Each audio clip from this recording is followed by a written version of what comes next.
Welcome to the Top Order podcast. Boys are back from the Hagley Oval, where we've just witnessed a cracking test match at Hagley in Christchurch. Overcast skies pretty much all day at Hagley Oval. We will wrap up that New Zealand-Australia series. We're also going to cover the India-England series as well. Plenty of questions coming out. Is Stokes the right captain, and is McCullum the right man to lead England forward as we move into the continuation of this Bazball era? We're also going to talk about Rohit Sharma's captaincy and permutations for India's next test match assignment, with some batting stocks rising, but some pretty big names to try and squeeze back into the India side. All coming up on the Top Order podcast. Stay tuned. Well, boys, I've waited for the swish there, I think, Baldy. Was the theory. Really nicely done. I often talk over it, and Rajal has a bit of mirth on his face as I do that. Always edit around that. It's no problem. Oh, dear. Okay, it's good from you. Very good. But we're back from Hagley. I'm kind of sitting next to one pretty dejected soul and one quite happy soul, I guess.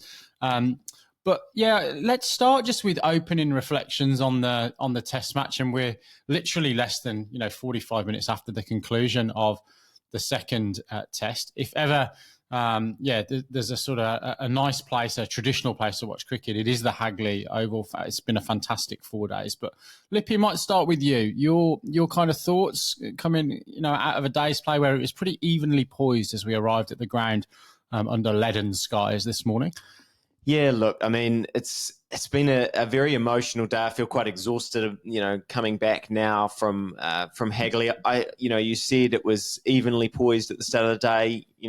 I think I have to admit that New Zealand were ahead at the start of the day. 4 down already. Australia needed 200 to win, and we sort of talked about it before that we kind of needed to take a wicket early, and we did that. We took Travis Head early, dropped Mitchell Marsh the ball before, and I think I said to you guys at the time I would have quite happily reversed those. Marsh was someone who I was very worried about from a New Zealand point of view, just the way that I know Travis Head also scores quickly, but Marsh at one point had 45 off about 50 balls, and a friend of mine who was there with me said it doesn't even really feel like he's tried to score especially quickly, and he just kept that momentum going, and obviously the way him and Carey built throughout that innings was very, very impressive. So, yeah, look, I mean, obviously deflated. I think, we talked, me and Baldy, about how much this series means, I guess, from a New Zealand point of view. We desperately just want to beat Australia. We haven't done it for so long, and this was a prime opportunity to make it happen. And look, for a number of little reasons along the way, we just haven't managed to get that final victory.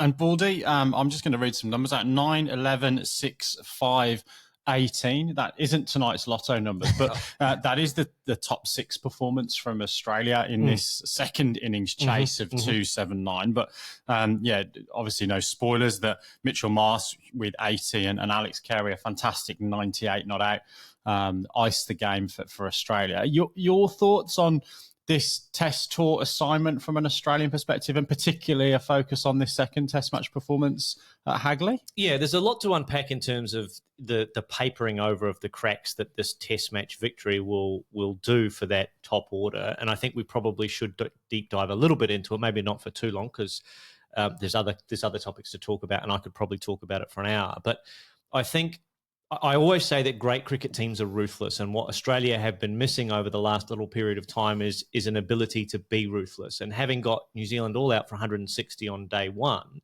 Australia weren't ruthless in this test match. New Zealand fought their way back brilliantly because they played some terrific cricket. The other thing that great test teams do, though, is when they are behind, when they have their backs to the wall, and when there's a question about whether or not they believe that they can win, they show that they have that belief. And no matter who it is out in the middle, you get the feeling that they can do the job for you. And even though there was some heart-in-the-mouth moments, you always felt like when Carey was in and Marsh were in, Australia had the chase, not under control, but they were just chipping away just a little bit at a time. And that's what Australia did so brilliantly today, is that they just chipped away and chipped away and chipped away at the total until it became under control. And other than the Ben Sears moments, which we'll talk about, Australia really looked in control. Even with Pat Cummins out there today, he looked like at all stages of that chase that he knew exactly what he needed to do, and that he and Carey were able to shepherd Australia home. I really think that, I mean, you talked about ruthlessness, but I think that what really shone through for Australia is patience. You know, the way that they, obviously, you were frustrated at times in that first innings when, they were bowling sort of looser balls or balls trying to buy wickets of the Tim Southey and Matt Henry's, that tail for New Zealand, and it ended up maybe costing them 20 or 30 more runs in that first innings. 162, you're still pretty happy to dismiss them for that. But I think what showed, especially in that second innings, is the way that New Zealand built partnerships, but Australia just never really panicked. They said, okay, well, that's fine. That's you're allowed to have a partnership. Yep, it's absolutely. okay. You guys are doing a nice job. The ball's died away. It's quite nice to actually bat out here now. But we're just going to run in and bowl good areas, and we've got good enough bowlers that we are eventually going to be able to extract something from this pitch, and that's what Pat Cummins did. That's what Josh Hazlewood did. Absolutely. And it meant that New Zealand never got far enough away in this game that Australia was ever out of it. Yeah, there was only one moment really, and that was that idiotic Marnus Labuschagne over that was a panic or we need to try something completely out of the box. It was just before tea, wasn't it? It was one of those ones where a captain goes... It was just after a session. Oh, yes. Yeah. And all it really did was give... Just before the new ball. Yes, 2 overs before the new ball. All it really did is give both batters a sighter after coming back out from a break to get themselves back in and seeing the ball. So that's really the only blemish in an otherwise very, very disciplined bowling performance. And Australia had to bowl for stretches there when it was a very good batting surface. New Zealand were batting well, and I was kind of okay with that. New Zealand are allowed to bat well. They are allowed to build partnerships in the top 6, and Australia had to really be patient and continue to bowl in good channels. And I think they did a better job than New Zealand of those patient overs of having to bowl dry and be very disciplined and not let New Zealand get away from them when they were building those partnerships. Absolutely. I sort of want to frame, we were chatting with sort of quite a few Aussie fans during this series and particularly after day 2, I think, and sort of a number of them, I was talking to them especially about how impressed I was with this Australian attack. That we've talked about it throughout the whole series. There's just no way out when you're a batter. A number of them made a comment which surprised me, and they said that this is the best Australian attack that they've ever seen. So that's when I think of that, I sort of think, what, really? Because there were attacks with McGrath, Warne, Gillespie, Lee, those kind of attacks. Are this group reaching that kind of level? I think there's less difference between 1 and 4 when you look at this quartet of Australian bowlers. There's no significant drop-off between Cummins, Stark, Hazlewood, Lyon. They're all very, very similar in terms of their record. And I think if you have a look at that one attack that you mentioned, McGrath, Warne, Gillespie, Lee, there's a little bit more variability. And that's probably only because McGrath and Warne are all-time greats. But, if you have a look at Stark's record, Stark's now gone past Dennis Lillee in this series. Nathan Lyon's gone past 500 wickets in the last 6 months. No other attack that Australia has produced has had all 4 guys take the field with more than 250 test wickets to their name. So it is now a conversation. I think any attack that has McGrath and Warne in it, it deserves to be at least up there in the conversation, if not outright the best attack ever. But this attack for Australia certainly has no weaknesses in it. And when you're going back to Cameron Green, who made stuff happen in this series, you go back to Mitchell Marsh, who's able to support Travis Head in the last 12 months, has done something with the ball and made things happen for Australia. Those are the kinds of attacks that you really want to be able to bank on, particularly when your top order isn't making runs and firing on a consistent basis.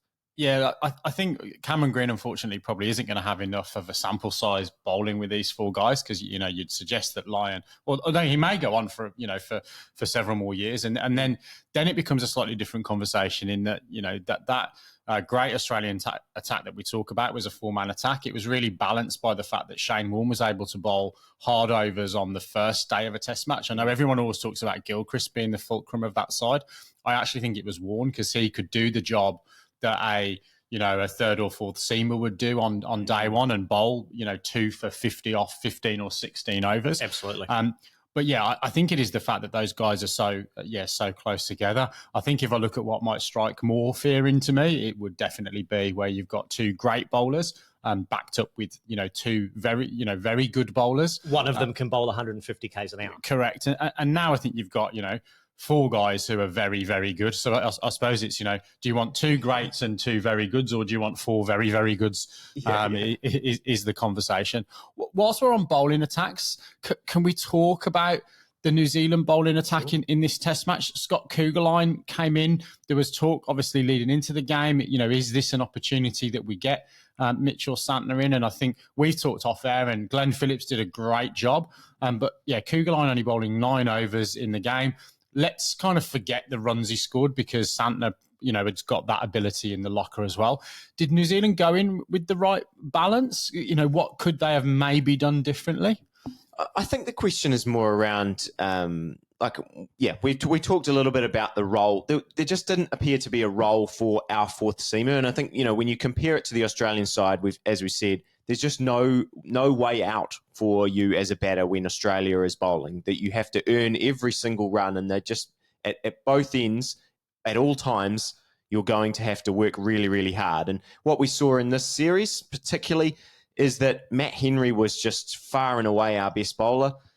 And then it was, we were jokingly sort of saying, it was sort of like the Richard Hadley days where, people were saying it's Richard Hadley at one end and it's Ilford Thirds at the other end. I think that's, a bit demeaning to someone like Ben Sears, who performed. Ben Sears had a terrific test match in this test match. Can we just talk about him for 60 seconds and go back to your point? Because every time he came on to bowl, he made something happen in every one of his spells, even if it wasn't taking a wicket. And he took some terrific wickets in this series, in the second test. It was one of those things where you felt like he was going to do something every time he came on. And he's on debut, right? It's his first test match in his New Zealand jersey, and I thought he was outstanding. And he bowled himself on the last day into the ground. Well, and even at the point where we were saying, he's probably bowled too many. He had an energy gel, I think, and his speeds were down maybe 4 or 5 Ks, but then they kind of came back up to that 140 odd. Okay, the game was almost done at that point, but got to be really impressed with the engine that he showed, and it looks like he's got a bit of mongrel in him as well. It's exciting when he celebrates. When you celebrate that caught and bowled after having that catch dropped, it was almost like. It was a fantastic attitude to see from him. It's really exciting. I mean, we often from New Zealand, we don't get the speedsters, and Sears is someone that has that extra bit of pace. It's anything over 140, right? Is starting to trouble really quality batsmen, and we saw that with the way he got Green out. Green's defending and it hits the bat and rolls, goes backwards onto the stumps, and those kind of actions are really what gets you excited as a New Zealand fan. And did a bit with it as well, which someone like Lockie doesn't do, a massive amount with it compared to what we saw. Maybe not off the decks. Yeah. Lockie can often get a little bit of swing, the new ball to swing. Look, I think it's going to be a matter of, for New Zealand to try to keep these guys fit, because we've seen O'Rourke showed a lot of promise in his couple of tests so far, but obviously has got a hamstring injury. Sears has had a lot of injuries throughout his career. We talked a bit about his action.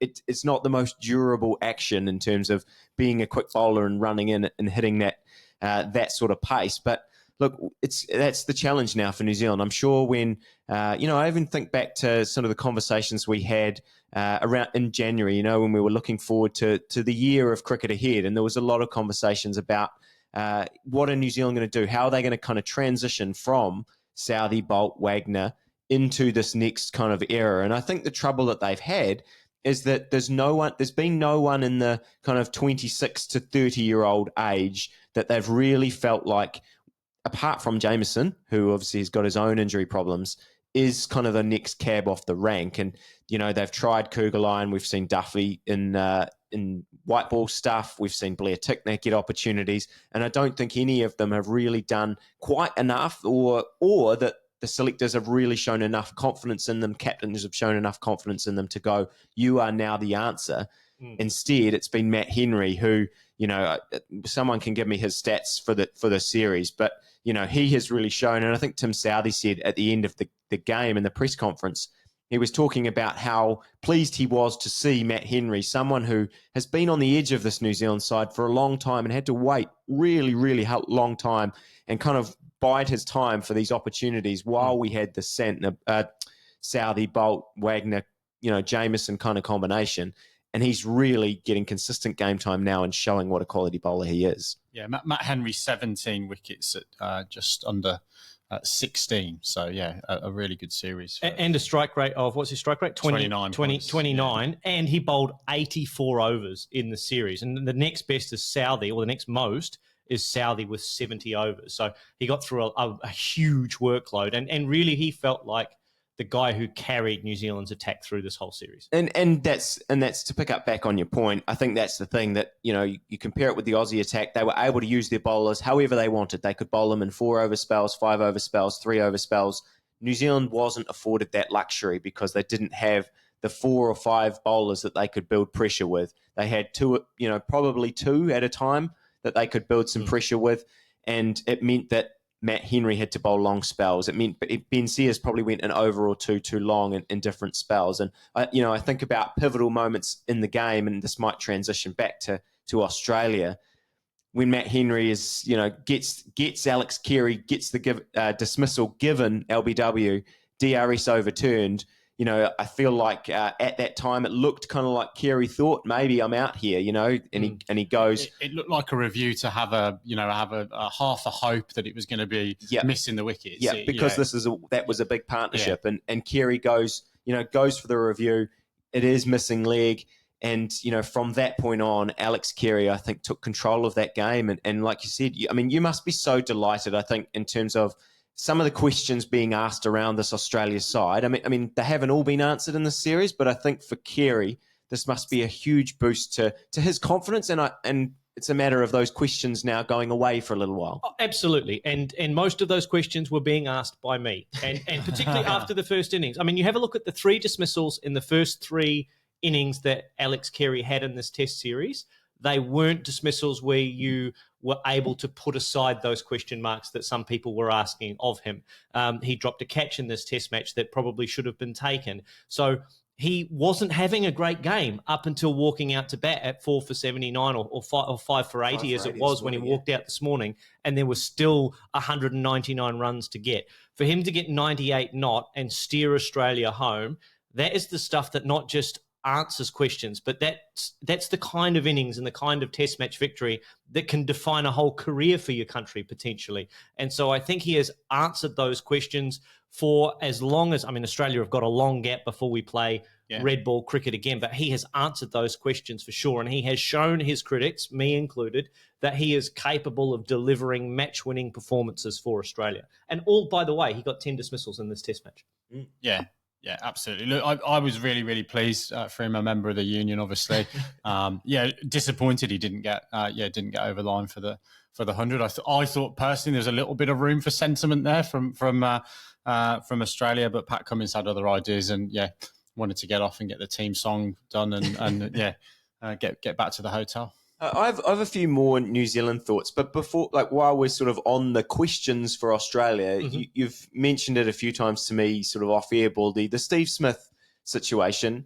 That's probably a question that is still hanging over this Australia side. I know we talked about in the last test that one of the questions was, okay, Steve Smith's gone up. Is Cameron Green ready to bat 4? I think he looks like, yes, he is. Absolutely. And the way he's able to contribute to he's the more side. ready to bat 4 than Steve Smith is to open him. Yes. I completely agree. And the reason that I think that is the case is because Cameron Green in this Test series showed tremendous poise in situations where he was under pressure and his team needed him to put out a Herculean effort. He had the most runs in this series, I think 238. Had 174 not out, but still, you've got to get those runs. And he batted tremendously. That was a match-winning performance. Yep, and batted tremendously with Josh Hazlewood to take that game away from New Zealand. The challenge that Steve Smith is going to face going forward is that now question marks are starting to be asked about how confident he is knowing where the top of his off stump is.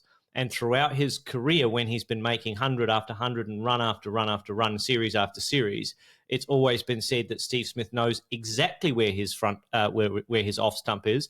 And if you bowl straight to Steve Smith, he'll pick you off all day between mid-on and mid-wicket. And that's not the case in the last 12 months of him, or 6 months of him opening the batting. He had his front pad or his back pad ripped off twice in this series. Yeah, Binksy, you said it was so rare to see him get hit when in the second innings where he gets hit on the pad and he's immediately reviewed it. But he's getting hit in front of the middle stump, but it's the case that he doesn't normally miss those. Yeah, look, it's been a strength, hasn't it? And I think a lot of teams have probably got carried away thinking, those big New Balance pads look like a huge target, but he doesn't miss, and he tucks the ball so well. But I think probably hasn't helped by his comments saying, I average 80 as an opener. He's now had, I think, 6 or 8 knocks, 8 knocks, I think, as an opener, 2 not outs. His average is probably, I've just done the math very quickly, about 170 runs divided by those 6 outs. So, he's probably not going to sort of unearth that particular tweet or Instagram post again. The problem is he looks indecisive around his off stump. Yeah. It's sometimes Shane Watson's a big candidate. So gets hit the front pad, but he got a good stride forward and occasionally missed one. Steve Smith looks indecisive at the moment on and around off stump, and traditionally he's been great at that. And openers need to be decisive around their off stump. They need to leave well. Kawaja leaves very well. Marsh, when he's batting well, leaves very well. So that is... Please try again. Something went wrong. Please try again. There we go. That's probably says it all, doesn't it? It does. That's Steve Smith talking right there. Hey, Smithy. Should we move on? Yes, are we staying with New Zealand for a second? You got a couple of points written down, I think, Lip. I guess that probably I think that New Zealand, I don't know, we it's a really deflating loss for New Zealand, and for me as a fan, because this was the opportunity that we had. On the other sense, I made a deal with Baldy at the end of day one to say, can you just give us a lead of 270 and I'll come away from this test, and you can win, but I'll come away from this test happy. And I'm certainly happy with the way that they bounced back, because it was really interesting. After day one at the press conference, New Zealand gets bowled out. Matt Henry takes a couple of wickets. He's the one at the press conference, and the guys were talking to him. Questions are being asked to him about our batting lineup and the performance of that side, that part of our team. And Matt Henry kind of said, it's okay for the other team to bowl well. Like, I have confidence in this batting group that they will come good. And then, then day 2, day 3, they actually did that. They went and put a big score. They put Australia under a lot of pressure. But I think if they're being, the ruthless mindset that they want to look to use, they'll look back at moments in this game and think, we really didn't ever put Australia out of sight. And, you think of Tom Latham, Kane Williamson, Daryl Mitchell, Rachin Ravindra, all get 50s, but none of them went on and got that 100 that you needed. Then even in the final, the third day, tea after tea, the way that tail just kind of crumbled after tea. And it wasn't even about necessarily the fact that they fell for only 30 runs or whatever it was for the final 4 wickets. It's the way that they fell quickly. And I think what that meant is that there was extra time in all of those sessions that meant that they didn't have a brand new ball, a 10 overall ball to bowl with this morning on day 4. And it meant that, when in all of the sessions, the tea session on day 3 and the first session on day 4, there was half an hour at the end of each of those sessions where Australia was able to get away from them. So I think the kind of game management, time management in the situation is something they'll look back on and think we could have done that a lot better. Yeah, even when you're just looking at the stats, Lippy, and I think the thing that's stands out to me when you kind of look at the series averages is, unfortunately, for me, the most important column is the number of matches, and it's only 2, and we've not really got going, and we've got so many talking points. But when you kind of look at it, 6 50s across the 2 test matches for New Zealand, just 3 50s for the Australians, but they've got a big 100 from Cameron Green, and in fairness, one of those 50s is Alex Carey's 98 not out. And Marsh got 90 in the first innings. So those are the differences. I think that you've got those kind of almost 300s, and as you say, that changes the complexion of probably the game, the way you're setting up a chase, the game management piece. But look, a cracking test match, this one, I think, at Hagley Oval. Unless there's any final bragging rights, Baldy, it might be time to move on. Let's talk a little bit of India, England. We wrapped up the test match, which finished in 3 days, obviously, in Dharamshala. Resounding series victory for India, but we've got heaps and heaps of comments, and we said we'd talk a little bit more about this in the context of the series rather than just that game. Lippy, I might hand over to you to kind of run this segment, because I know there's probably some questions around around England and the way that they go forward, but also some plaudits that we want to give to India, and probably a couple of questions around India as well in terms of they've got a couple of decent players that they're going to need to get back into this side. Clearly, they're not going to necessarily play three-men spin attacks on the road. So, what does that look like for their permutations? And we also want to talk a little bit of captaincy as well, because, I thought Rohit was brilliant throughout the course of this series. Yeah, I might just pick up on that, because I think the captaincy stuff is so interesting with the way that, in the context of the way that England has decided to play their cricket, because what it's meant is that every side that's played them has had to come up with a way to combat that. And it's something that they haven't necessarily had to combat before. So each captain, I think back to the way Babar Azam handled it, the way that Pat Cummins played rope-a-dope for 2 tests in an effort to kind of, absorb all of that pressure and then be able to give it back someday.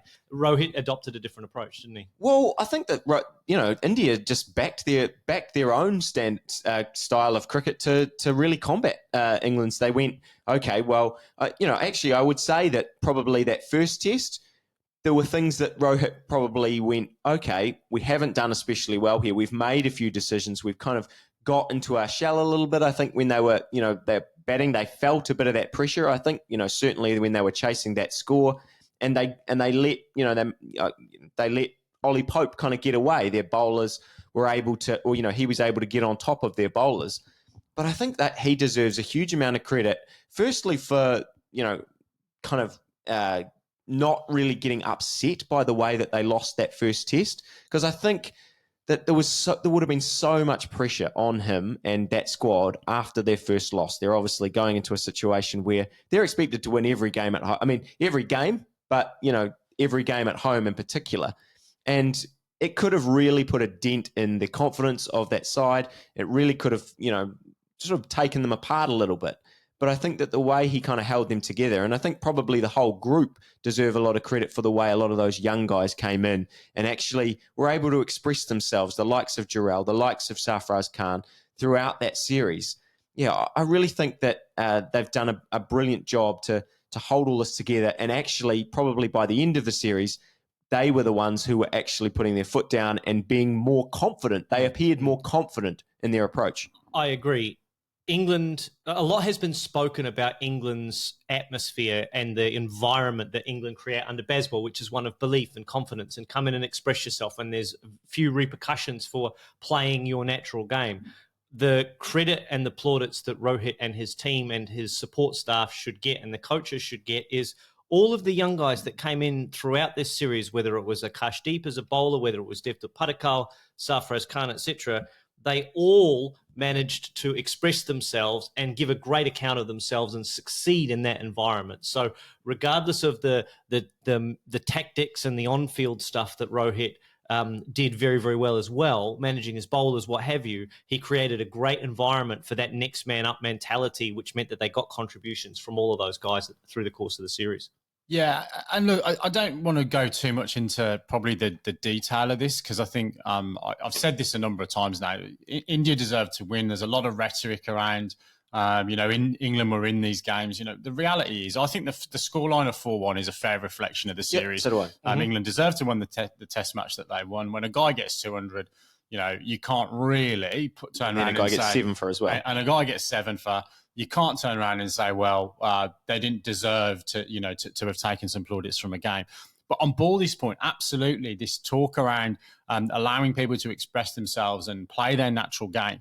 We forget, obviously, Jaiswal's only played 9 test matches. He looks like he's been at the top of the order for 10 years. But I think that difference is that Jaiswal and Sharma and Shubman Gill, who again, has been in and around the side for a little while now, they scored, 600s between them, which allowed Padikkal and it allowed Sarfaraz, it allowed Dhruv Jurel to come in and actually express themselves. And, they have scored, I can't even do the math, but probably half of the 15 or 16 50s that India have been able to sort of chalk up and really turn the screw from a batting perspective on England. And then clearly there's a golfing class between the spin attacks, which is really kind of unravelled for England in the final 3 Test matches. We've seen obviously Ashwin and Kuldeep really go to town on this England lineup throughout the course of the Test series. And I think that could, the way that Rohit managed the spin attack and particularly Kuldeep, because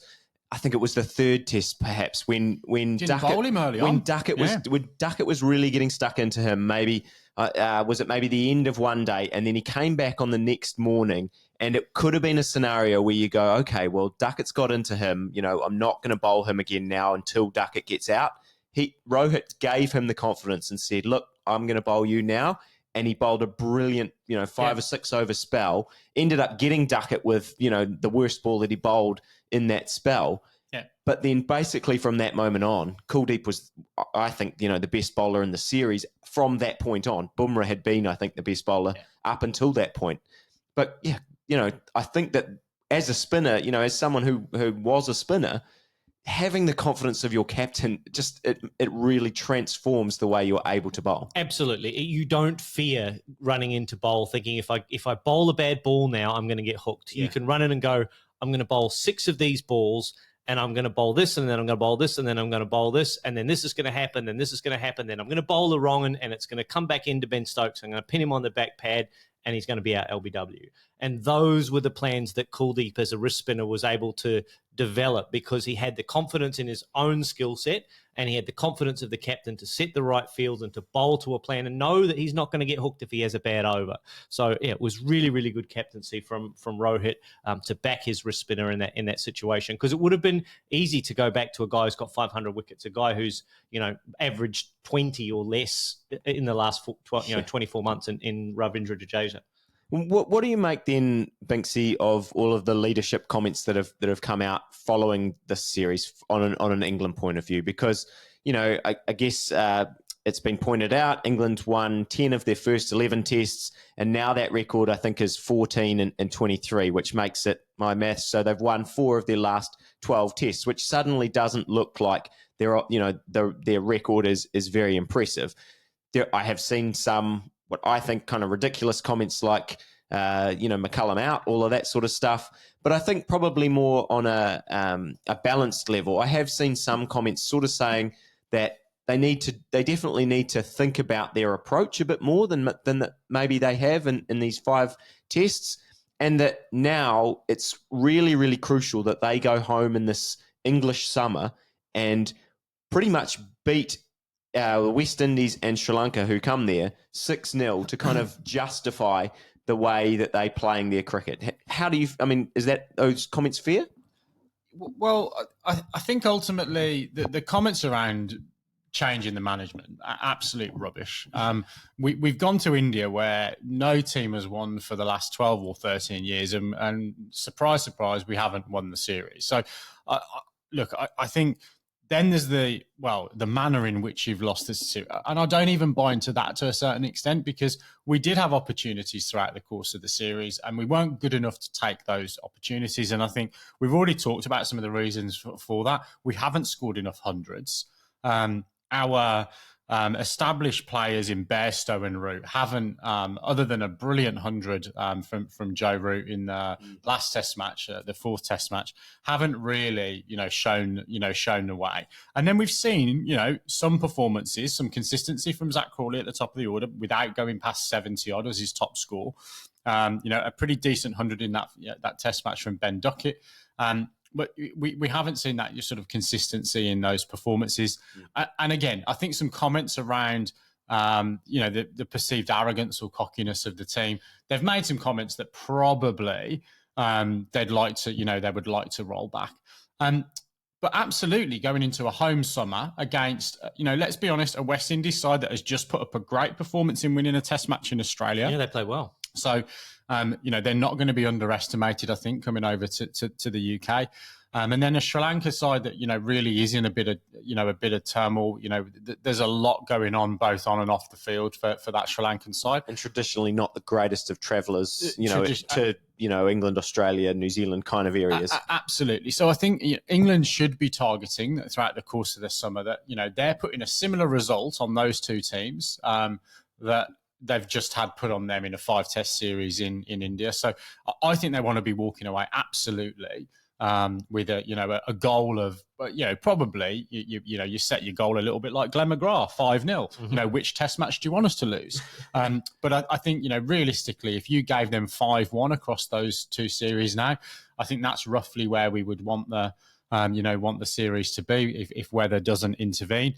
But then I think we've then got some question marks around some of the personnel. Baldy was saying this morning, Dan Lawrence has mixed a lot of Gatorade. He's been on a lot of tours now, probably back to that series in the West Indies. Johnny Bairstow's played his 100th game. Actually was pretty consistent through this series in terms of getting 25 or 30, but not converting one of those scores. And then clearly some questions around Ollie Pope and probably the other Ollie Robinson. In terms of, whether or not from a cultural perspective, he's brought in enough to the side. And realistically, I think as long as Jimmy Anderson carries on, he's probably going to play 4 of those 6 test matches if he can stay on the park. And you've got the likes of a Chris Wokes, who's got a fantastic home record. He's well thought of by the management in terms of his ethics. So you've got a guy that can come in and do that, Robinson-like job. And if Robinson isn't going to be bowling sort of mid 130s, Wokes will be. And then you've obviously had the emergence of a couple of options from a seaming perspective from England in home summers. Matthew Potts has come in and done pretty well and has had a really, really good Lions winter for England. So there's plenty of options there, but they're going to want a strong performance in this home summer for sure. And I want to touch a little bit about which Indian players might kind of stick as well. But I guess while we're on the leadership, Stokes, a very quiet series for him in terms of the on-field performance. I mean, any sort of worries that, I don't know, anything from the captaincy side of things is starting to affect his performance? I don't know, any concerns around what his role is in the side if he's not going to bowl, although maybe now he is going to bowl in the home summer, do you think? Bowled a good one in this test. Yeah, look, bowled in this test match. I think, has always said or has been saying his target wasn't to bowl in this series. And if he did, it was a bonus. I think read between the lines, that means, I'm intending that I want to be able to play a full role in the English summer. The reality is, particularly when we've got some of those conversations around whether Ben Foakes keeps his place, if Stokes isn't bowling, it makes it really, really difficult for them not to be able to do that. Yes, worries that, he's averaged, I think, 20 in this series, top scorer 70. We expect more from him. We expect more from Bairstow. We expect more from Root. And now, we're starting to expect that Crawley and Duckett have kind of, if not cemented their places over the course of the McCullum-Stokes era. They've certainly started to turn around that tide of some of the criticism that they got early on, particularly for the way in which you might have seen them get out. So absolutely, we need Stokes to be coming to a situation where he's averaging 40 as a batter or 45 as a batter, particularly if he's only going to offer a little bit with a ball and bowl either those hard spells or those impact spells where you really, really need something to happen. And Baldy, we'll come to you now. I think this probably will be near the end of this episode. So let's finish with something fun in terms of the way some of the, we've talked a lot about some of these young Indian players in particular and how they've come into the side and performed really well. It's absolutely impossible to kind of make selection decisions, based on there's an IPL coming up and, then a T20 World Cup, and then there'll be, all sorts of people will get injured and everything will change to that point. But if you had to choose one of these young Indian players that have made their debut, so that doesn't count Jaiswal, it doesn't count Gill, who's obviously kind of more established, one of the younger players who have emerged in this series, when the likes of KL Rahul, the likes of Kohli, the likes of Shami are all back in the mix, maybe even a Rishabh Pant, which one do you think has the brightest chance to stay in the squad and kind of make a spot their own? Stay in the squad is an interesting point that you make, because I immediately in my head thought Dhruv Jurel. And maybe he even stays in the squad as a specialist keeper, and Rishabh Pant comes in as a specialist batter when he comes back and bats at 5. But I really, really liked what we saw from Dhruv Jurel. He was very tidy as a wicket keeper. He performed well under pressure. It's not hard, it's not that it's not hard, but it is harder to score runs under pressure than to score runs when things are all going very, very well for you. And he scored runs under pressure when India were not in trouble, but needed to see the game home at 5 for 120. So he was a guy that immediately impressed me. I like Sarfaraz. I think he's fun to watch. I think he's a great guy to have in the team, and I like him, but I've got no form or stats or analysis other than the eye test to back that up. I think he's a fun guy to watch. You look at his first-class stats, and first-class record is very good, and he did perform well in this series. I think on the flip side, we know that it's probably not Patidar now, I think, and that's probably the question that gets answered. It could be Padikkal. It probably is Sarfaraz. It's definitely Jurel as the wicketkeeper, but I think we've probably learnt that it's maybe not Patidar for now. Yeah, Jurel definitely for me was super impressive, and I think he looks like he has the technique and the temperament to succeed outside of India as well, which I think is going to be an important factor. And then Sarfaraz as well. So I just wonder whether or not there potentially is a scenario, and we talk about the IPL and the form in the IPL is important for red ball cricket now. And anyone who disagrees with that, go and look at some of the picks that have come out of that over the course of the last 2 or 3 years. If Dhruv Jurel has a good IPL, if Sarfaraz has a good IPL, if Rahul can't get his injury sorted out, KL Rahul, Kohli clearly comes back into the India side. We've got Jaiswal, who's absolutely nailed on. Rohit's nailed on as captain, and Shubman Gill, I think, has nailed on his spot through the course of this. I think you could see, a situation where a couple of those guys leapfrog, and because they've got Ravi Jadeja, and because they've got Ravi Ashwin, and because they've got Shami to come back and Bumrah, and they've got that ability to really pick a sensational attack, whether they go 2-2 or 3-1 or 3-2. They've got so many permutations there that I think they can actually probably get to a situation where they get both Sarfaraz and Dhruv Jurel into the side, and Kohli as well. And who would want to play against that? I know. And Baldy, I thought that we might have different views, because I thought you might just go with Sarfaraz because of your love for him. But I mean, Dhruv Jurel again was someone I was super impressed with, and I think I hope Rishabh Pant comes back, fit and healthy, but he's been out of the game a long time. So I think there really is an opportunity for Dhruv Jurel to stick in the side for a while. Absolutely. And if you think about what might be most successful for Rishabh Pant going forward, coming back from injury, is it might actually be more successful for him in the long term to not keep wicket for India and just bat as a batter and at number 5 and try and play an Adam Gilchrist-like role without having to have the added burden of being the wicket keeper as well, and have Dhruv Jurel at 7. We haven't mentioned Hardik Pandya. We haven't mentioned Akash Deep, who had a really good series. I was going to say Akash Deep, because I think what he, yes, it's only one test and, really only one innings that he made a significant contribution. But from what I saw from him, it wouldn't surprise me if certainly I think he should jump Mukesh in terms of, Yes. what he offered in this series and what he's offered so far. It wouldn't surprise me if he jumped Prasidh Krishna, and became kind of the fourth option. The fourth option, yep. and is in that squad when it's Shami. Good luck getting past Shami, Siraj and Bumrah, But in England, he could be the fourth seamer. Yes. There would have to be a conversation about the batting order, but he could be the fourth seamer for India certainly from a bowling perspective. Yeah, fun stuff. Absolutely. Is that time to leave the podcast? Probably it is. Right. Well, we're going to go off into Christchurch and celebrate Michael's victory. And my victory, my team's victory. Well done, Baldy. Well done. And commiserate with Stu. Can I just say, I want to give us one little bit of credit here. Our predictions for both of these two series, we predicted 4-1 India and we predicted 2-0 Australia. So we do, we do say a lot of things that don't come true, but we did say both of those two things. So I think we can celebrate the fact that we know a when you tiny say we, little was bit. that you or was that the collective? I think the collective. I Right. think there might have been. Me and Baldy both did go 2-0 Australia, and I think there were some mixed views about 4-1 to India. There was maybe a 3-2 in there. That might have been me as actually. well. Yeah. But I know think I the was a 4-1. I think the majority had 4-1. So I think we will celebrate the fact that we maybe know a little bit about cricket. Well, okay, if we're going to take that. Or that's we fine. just got lucky. Well, pop a comment in the comments below and let us know whether you think it was luck or judgment. But look, been a pleasure to be down at the Hagley Oval.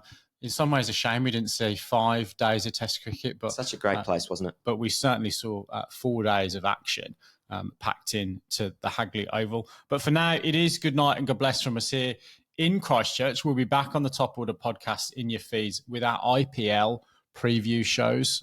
So we'll be switching from the whites to the pajamas, the red to the white ball, and covering our IPL preview, where we will talk about every single team in this year's tournament, which is coming up pretty damn soon. Good night.